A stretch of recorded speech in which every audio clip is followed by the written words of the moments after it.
세상에서 일어나는 모든 일들은 어떤 경우에도 우연히 일어나는 일은 하나도 없어요. 제가 두 가지만 성경을 중심으로 해서 예를 들어 보려고 합니다. 여러분, 창세기에 보면 이삭이 늦게까지 아기를 낳지 못하다가 하나님 앞에 기도하여 응답받고 그 아내를 통해서 임신하게 하고, 그리고 그 아내가 쌍둥이 아들을 낳게 됩니다. 바로 야곱과 에서의 이야기이죠. 그들은 쌍둥이이면서도 일란성 쌍둥이가 아니라 이란성 쌍둥이였던 것 같아요. 그들은 태어나면서부터 신체적인 구조가 달라도 너무 달랐어요. 형님 예서는 털이 많은 사람이었고 성격도 굉장히 활달한 외향성이었습니다. 그래서 밖으로 나돌기를 매우 좋아했고 특히 사냥을 좋아했어요. 한마디로 말해서 이 에서의 성품은 남자다운 기백을 가진 그런 성격이었습니다. 그 성격 때문에 그의 아버지인 이삭이 이 아들 에서를 너무너무 좋아한 겁니다. 그 이유는 이삭 자신이 너무도 소심한 성격을 가지고 있었어요. 이러한 성격 때문에 이삭은 살면서 많은 손해도 보았고 인간적인 수모도 감수해야 됐고 무시도 많이 당하고 그리고 손해도 많이 봤어요.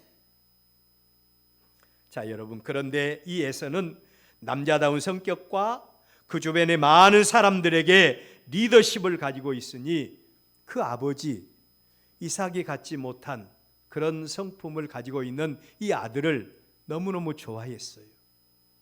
그런데 반대로 야곱은 신체적으로 매끈매끈한 사람으로 힘하고는 전혀 상관이 없어 보이는 그런 아들이었습니다. 한마디로 그 아버지 이삭의 판박이와 같은 아들이 바로 이 야곱이었어요. 여러분, 못난 아버지의 특징이 뭔 줄 아세요? 그 아들만큼은 자기를 닮지 않기를 원하는 겁니다. 그런데 이 아들 야곱이 이삭을 그렇게 닮은 거예요. 그러니 닮은 꼴인 아들을 좋아할 수가 없었지요. 그래서 그 아들을 별로 좋아하지 않았습니다. 제가 이렇게 말씀드린 이유가 있습니다. 이삭은 야곱을 덜 사랑하고 에서를 더 사랑했어요. 세상적인 논리로 생각해 봅시다. 차서적으로 볼 때도 에서가 야곱보다 먼저 태어났습니다. 아무리 시차가 한 1분 정도 시차가 되지 않는다 할지라도 먼저 태어난 아들을 우리는 장자라고 그럽니다. 뿐만 아니라 이 장자인 아들 에서는 아버지에게 있어서 사랑스러운 아들입니다.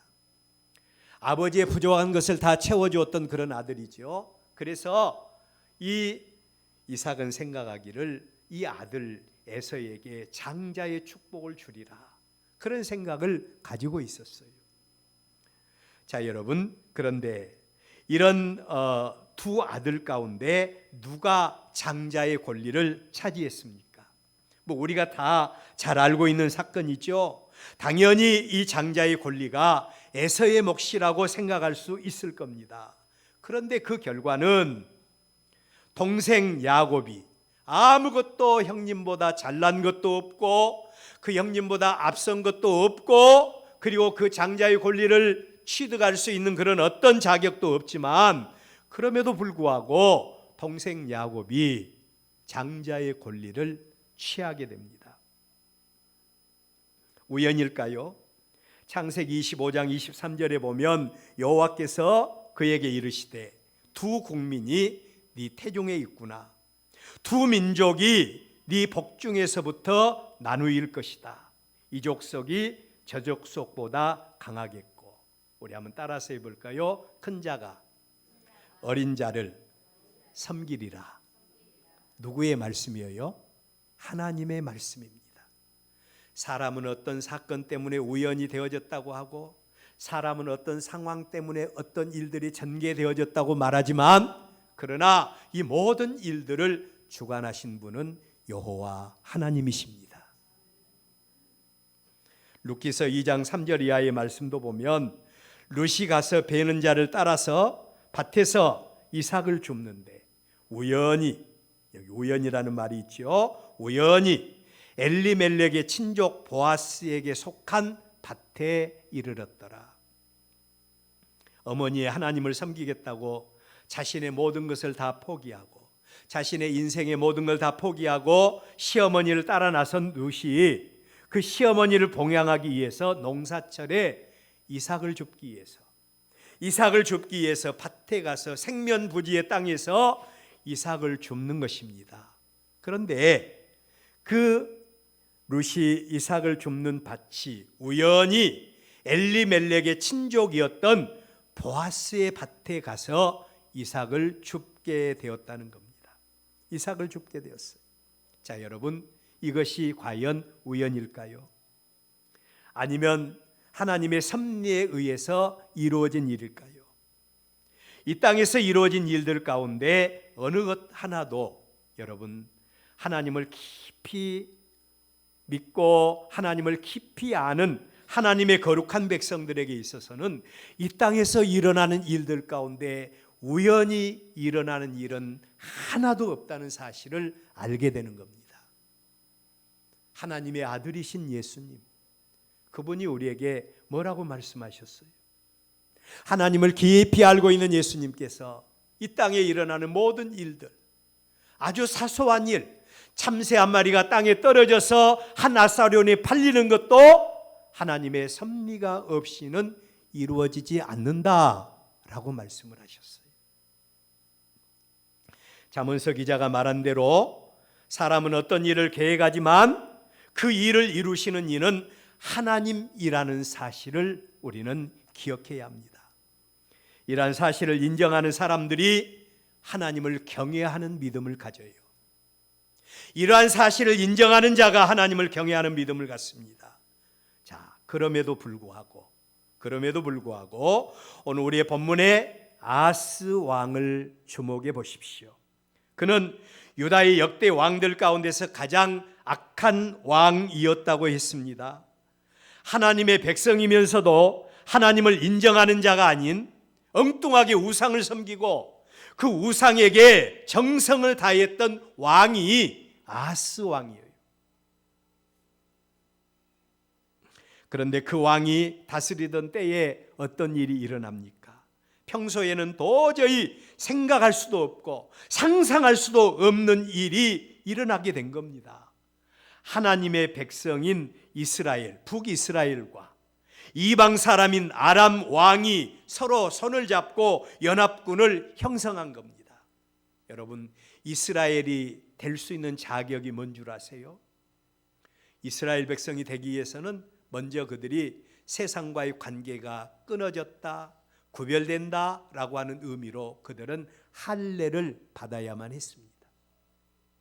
그리고 이방인들에 대해서는, 하나님의 백성이 아닌 자에 대해서는 그들은 항상 경계심을 가져요. 근데 이런 이스라엘이 아람 왕과 함께 연합군을 형성해서 유다 나라를 침범했다는 거예요. 여러분, 이 일이 우연이라고 생각하십니까? 하나님께서 특별히 섭리하신 일이었어요. 이러한 사실을 일깨워주기 위해서 하나님은 선지자 이사야로 하여금 아들 수알 야숑을 데리고 아하스 왕을 만나라고 하신 겁니다. 이는 하나님이 하나님 되어주시기 위한 하나님의 섭리입니다. 우리가 가끔 하나님의 말씀을 들을 때 때로는 아프게 들려올 때가 있을 거예요. 말씀대로 순종하지 못할 때, 말씀 안에 살지 못할 때 목사님이 강력하게 말씀을 증거하면 그 말씀이 아프게 들려올 수도 있어요. 자, 여러분, 그런데 이것은 곧 하나님께서 우리에게 만나주시기 위한 하나님의 섭리인 걸로 믿으시기를 바랍니다. 여기 아하스 왕이 그랬어요. 복 있는 사람은 이런 하나님의 뜻을 알고 하나님 앞으로 인도함을 받는 그런 자가 되어져야 됩니다. 그런데 여러분, 그렇다면 우리의 삶 속에서 여러분은 어떤 일을 만나고 있습니까? 어떤 일을 경영하고 있습니까? 어떤 일을 계획하고 있습니까? 이 모든 것들이 내가 한 것이지만 하나님께서 우리의 길을 인도하시는 과정으로 믿으시기를 바랍니다. 두 번째로 하나님께서 계시하시고 관계해 주신 다음에 하나님이 주신 말씀이에요. 계시하시고 관계하신 다음에 하나님이 어떤 말씀을 주시는가? 11절 우리 다 같이 한번 읽어볼까요? 안 뜨시네. 자, 제가 읽어드립니다. 너는 네 하나님 여호와께 한 징조를 구하되 깊은 데에서든지 높은 데에서든지 구하라 하시니. 여러분, 하나님께서 모든 것을 다 보여주신 다음에 말씀하시기를 한 징조를 구하라. 그것이 깊은 데서든지 높은 데서든지 어떤 사건 중에서라도 그 하나님께 구하라고 말씀을 하신 겁니다. 이 말씀을 우리말로 조금 이해하기 쉽게 의역을 하면 하나님이 아하스 왕을 엄청난 위기 가운데서, 위기 상황 가운데서 구원해 내셨어요. 하나님이 구원해 내시고 그의 능하신 구원의 손길을 보여주신 다음에 주신 말씀이 나는 전능한 하나님이다. 나는 전능한 하나님이다. 이제 너는 나에게 어떤 큰 문제라도 내게 구해라. 그러면 내가 관계해 주고 내가 해결해 주마 라고 하는 말씀이 이 말씀이에요. 하나님 자신을 다 보여주신 다음에 이 말씀을 주신 겁니다. 얼마나 은혜롭고 얼마나 복된 말씀입니까? 아무것도 기대할 수 없고 아무것도 구할 수 없는 아하스 왕에게 이제 나는 망할 수밖에 없다, 이제 이 나라는 망할 수밖에 없다 라고 생각했던 아하스에게 하나님께서 모든 문제를 해결해 주시고 그리고 말씀하시기를 이제 너는 나를 찾기만 하면 내가 너의 하나님이 되어주고 내가 너를 위해서 역사해 주마. 특별하게 초청하신 말씀이 바로 관계해 주시고 난 다음에 주시는 하나님의 말씀인 겁니다. 하나님의 말씀. 그런데 그러한 하나님의 초청 앞에서 아하스 왕이 보인 태도가 어떤 것이었는가? 아하스 왕은 이런 하나님 앞에서 두 가지 태도를 보입니다. 첫째로는 나는 구하지 않겠다는 겁니다. 나는 구하지 않겠다는 거예요. 여러분, 왜 이렇게 아하스가 하나님의 초청에도 불구하고 나는 구하지 않겠다고 말했을까요? 그는 이미 그의 마음속에 하나님 외에 또 다른 의지처가 이미 있었기 때문이라는 겁니다. 하나님 외에 다른 의지처가 있었어요. 아하스 왕은 이미 그의 나라와 그와 그의 나라를 도울 수 있는 마음의 의지처로 하나님을 삼는 것이 아니라 다메섹이라고 하는 나라를 생각하고 있었던 겁니다. 자, 여러분, 그래서 이 아하스 왕은 어떤 생각을 했는고 하니 내가 꼭 하나님 앞에 구할 필요가 없다고 생각을 하게 된 거예요. 여러분, 우리가 하나님 앞에 기도하지 않는 이유가 뭡니까? 우리가 하나님 앞에 기도하지 않는 이유가 뭡니까? 우리가 하나님 앞에 간절히 하나님만이 소망이고 하나님만이 능력이고 하나님만이 권세입니다. 이렇게 하나님만을 의지하는 자가 여러분 하나님 앞에 기도하지 않을까요? 우리가 하나님 앞에 기도하지 않는 이유는 하나님 외에 다른 의지처가 있기 때문인 겁니다. 하나님 외에 다른 의지처가 있기 때문이에요. 하나님 외에 다른 길이 없다면 우리가 왜 기도하지 않겠어요? 기도밖에 해결책이 없는데 왜 기도하지 않겠습니까? 기도하지 않을 이유가 없는 겁니다.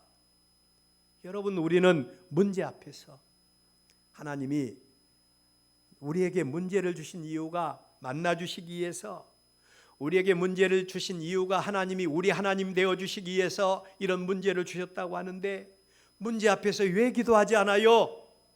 하나님을 신뢰하지 않기 때문에 그런 것 아니겠어요? 우리 여러 가지 인생의 문제 가운데서, 여러 가지 교회의 문제 가운데서 여러분 기도하셨어요?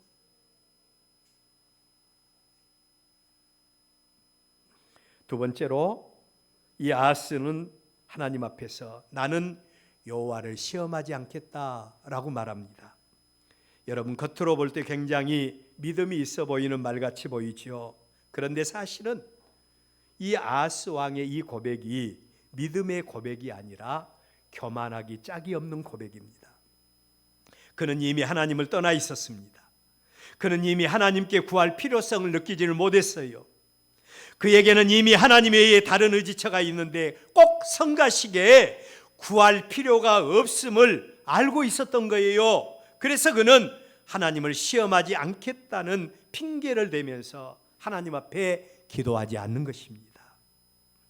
중심을 보신 하나님, 하나님은 우리의 외모도 보시지만 중심을 보시죠. 그 하나님이 이 아하스 왕에게 보이신 반응입니다. 하나님께서 뭐라고 말씀하셨는가? 하나님은 이런 아하스의 중심을 보시면서 하나님을 괴롭게 하는 행위다. 영광 받으셔야 할 하나님께서 아하스 왕의 중심을 보시면서 하나님을 괴롭게 하는 행위다라고 말을 합니다. 하나님이 그 백성들을 이 땅에 세우시기 위해서 얼마나 큰 일을 행하셨습니까?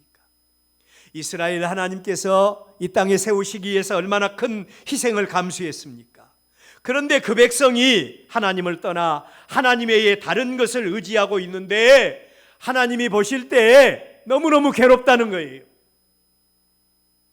하나님이 우리에게 예수 그리스도를 이 땅에 보내시고 우리의 구원을 완성하시고 우리에게 보혜사 성령을 부어주셨는데 우리에게 말씀하시고 우리에게 관계해 주셨는데 그럼에도 불구하고 우리가 하나님을 의지하는 것이 아니라 하나님에게서 떠나서 방황하고 하나님에게서 떠나서 악을 행할 때 하나님이 우리를 바라보실 때 어떻게 보신다고요?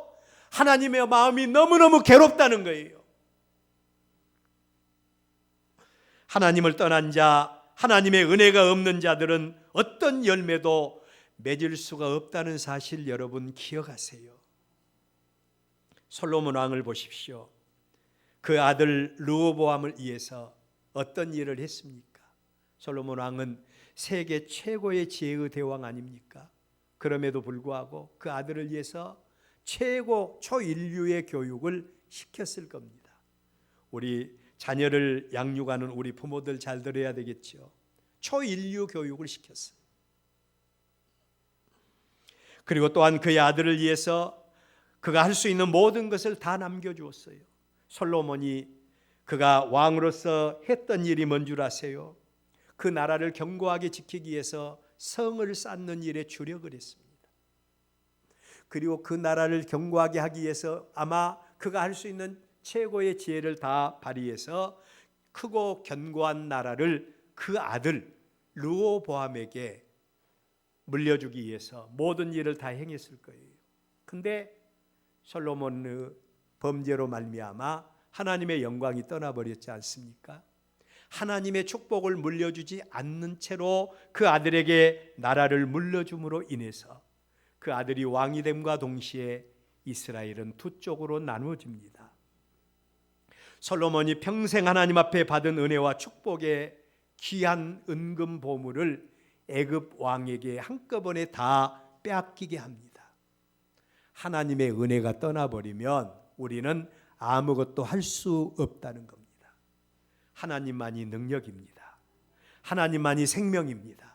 하나님만이 축복입니다.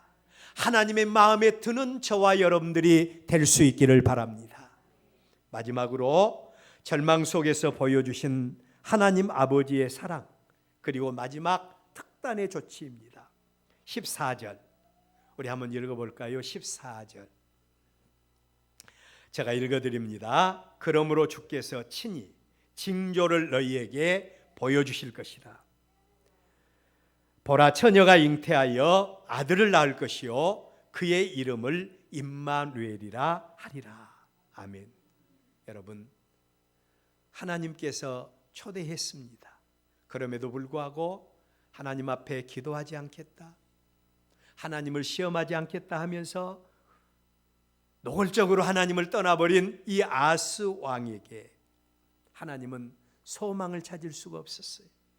소망이 없는 현장, 절망의 현장에 하나님이 행하신 일이 있습니다. 하나님은 아하스 왕과 유다 나라를 포기해 버릴 수도 있었지만 포기하지 않습니다. 하나님께서 심판할 수도 있었지만 심판하시지도 않습니다. 그러면서 나는 이미 너희들의 힘과 너희들의 능력으로는 아무것도 할 수 없다는 사실을 잘 알고 있다. 그러면서 사랑 많으신 하나님께서 이제는 그들의 구원을 그들에게만 맡기시지 않겠다는 겁니다. 하나님이 친히 주권적인 역사로 그 백성들의 구원에 관계해 주시겠다는 겁니다. 하나님이 일하시겠다는 거예요. 사람은 절망의 현장에서 낙담하고 좌절합니다. 사람은 절망의 현장에서 관계를 끊어버릴 것을 먼저 생각하게 됩니다. 그런데 하나님은 절망의 현장에서, 좌절의 현장에서도 절대로 그 백성을 포기하시지 않습니다. 절대로 포기하지 않으세요. 오히려 그래 너희들이 할 수 없겠구나, 내가 관계해 주마. 마치 아담과 하와의 원죄와 우리가 지은 자범죄로 인해서 모든 사람들이 사망 가운데 놓여 있을 때 하나님이 말씀하십니다. 내가 해주마. 그리고 하나님이 친히 사람이 되실 계획을 가지신 겁니다. 임마누엘, 하나님이 사람들과 함께 하시기 위해서 하나님께서 친히 사람의 몸을 입으시고 이 땅에 오실 것을 작정하세요. 동정녀 마리아를 통해서, 처녀를 통해서 성령으로 잉태되어 사람의 몸을 입으시고 이 땅에 오실 것과, 그리고 하나님의 절대 주권적인 역사로 우리의 구원을 이루실 계획을 하나님이 가지셨다는 겁니다. 이 일을 위해서 하나님이 행하신 일이 동정녀 마리아를 통해서 이 땅에 오신 일입니다. 이 일들이 실상을 통해서 우리들 가운데 이루어졌지요.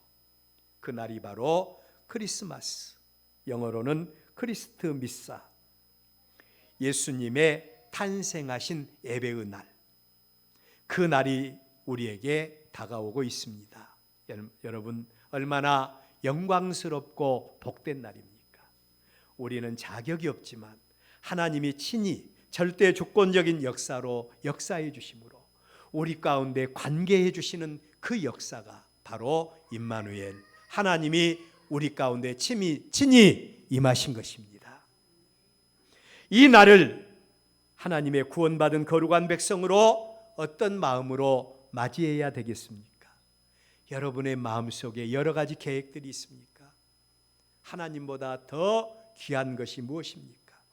세상 사람들은 이 날을 인간적인 상술의 현장으로 변형시켜 버렸습니다. 그러나 구원받은 우리는 이 날의 의미를 다시 한 번 더 되새김질해야 됩니다. 사람의 힘과 사람의 능력으로 아무것도 할 수 없는 존재임을 알고 하나님이 친히 특단의 조치를 취하셔서 특별히 마련하신 구원의 복음, 이 은혜의 복음을 받은 자로 세상의 어떤 사람들보다도 감사와 기쁨과 감격이 있는 크리스마스를 맞는 저와 여러분들이 되어져야 되지 않겠습니까? 믿음의 사람인 마르틴 루터는 크리스마스를 묵상하며 어느 날 깊은 밤에 길을 가다가 나뭇잎 사이로 보이는 달빛을 바라보게 됩니다. 달빛을 바라보면서 크리스마스 트리를 만들게 되었다고 그래요. 영원한 생명을 상징하는 상록수, 그리고 에덴 동산의 생명과를 상징하는 사과 모양의 장식품을 만들어서 그날 크리스마스의 감격을 상징물로 세웠다고 그럽니다. 내일 모레가 지나면 우리도 크리스트마스, 성탄 예배를 드리게 됩니다. 우리에게 성탄의 미사가 스쳐 지나가는 형식적인 예배가 아닌 어떤 것을 붙잡고라도 성탄의 생명과 성탄의 은혜와 성탄의 기쁨이 우리의 마음의 장식물이 되었으면 좋겠습니다. 이런 은혜가 우리 모두에게 있기를 바랍니다. 이 땅에서 일어나는 모든 일들은 우연이란 존재하지 않는다고 했습니다. 모든 일은 하나님의 섭리 가운데서 이루어진다는 사실을 기억하시고 하나님의 주권 가운데서 하나님 중심의 삶을 살아가는 저와 여러분들 되시기를 주의 이름으로 축원합니다.